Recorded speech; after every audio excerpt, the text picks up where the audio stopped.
How are the doctors and patients dealing with the disease? And what keeps them motivated to overcome all the challenges? We are going to dig deep into this and in our show today, and hopefully to uncover secrets behind amazing achievement of Vietnam that the whole world is praising, which is keeping the COVID-19 death zero. Let's join me to meet our first guest of the show.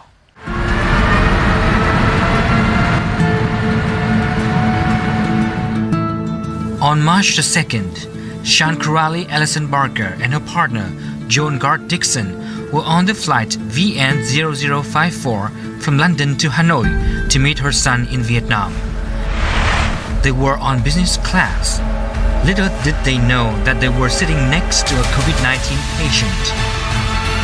5 days later, they were found to be positive with SARS-CoV-2 and got transferred immediately from Quảng Ninh province to the National Hospital for Tropical Diseases on March the 8th. So we are connecting to Ms. Shan Coralie Ellison Barker, who is right now treated in the hospital, National Hospital for Tropical Diseases in Hanoi. Hi, Shan, can you hear me? I hear you. Yes, thank you, Lee. Yeah. How are you feeling right now? I feel a lot happier than many weeks ago. I'm really on the road for recovery, so that's good. Mm-hmm. So, Shan, can you walk me through the journey of you and your partner flying from the UK to Vietnam? What happened on that flight and your 5 weeks here in Vietnam? This was planned as a dream holiday. My son in Vietnam. I haven't seen him for a year and a half, so it was something that we were really looking forward to. It was a dream holiday. We saved up for it and we were very excited, and we got on the plane and we were in business class, and I remember my husband partner, he said to me, look, she doesn't look very well. She was sitting next to us, and I agreed. She didn't look well, but I was too excited. I was having my glass of champagne and I was happy, and I didn't take any notice of him at all.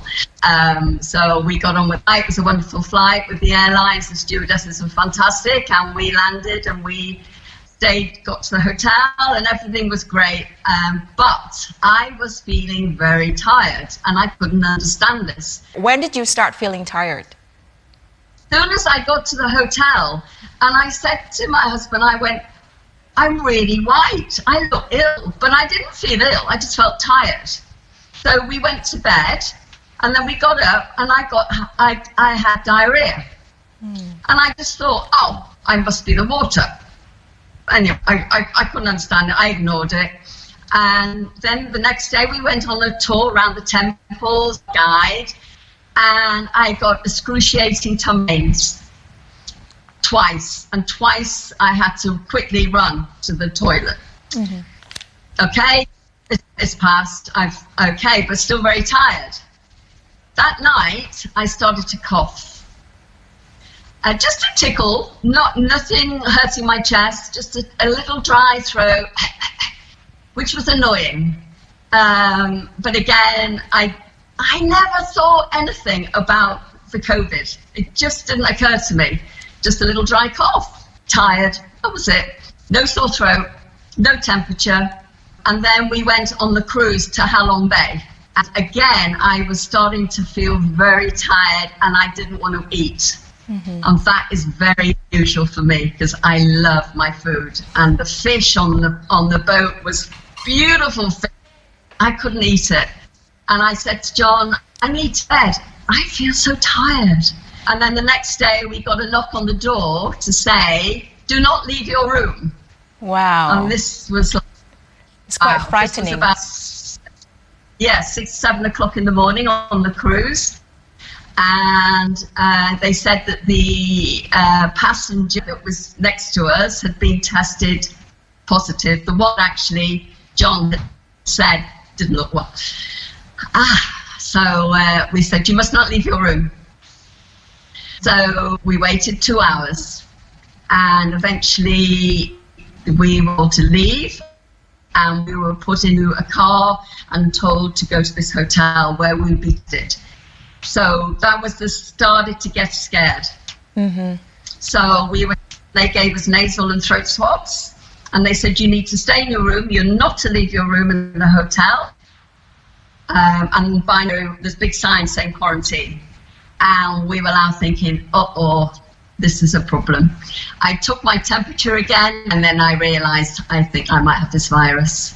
But John had no symptoms. He was absolutely fine. So the next morning, bang on the door, you need to leave in half an hour. You are positive. It was scary, and it was all happening so quickly. So we get to the hospital where I am now, with the tropical diseases, and the trolley. And I just wanted that trolley. And then I really, it started, I could feel now the virus in me. I could actually feel it traveling inside me. I've never felt that before. My friends who were already still in there say that I was going to die. I was white. Anyway, this went on for, I think, a week. I do remember at one point going to the toilet, and I looked at myself in the mirror. And my father died 6 months ago, and I looked just like my father, white, sunken eyes. I just thought, oh my God, I look just like my dad, because I was with my dad when he died. And I don't want to die yet. But I felt scary. I was going to die. It was very scary. Anyway, I just looked at me, and I suddenly, Sean, you're not going to get me. You're not getting me.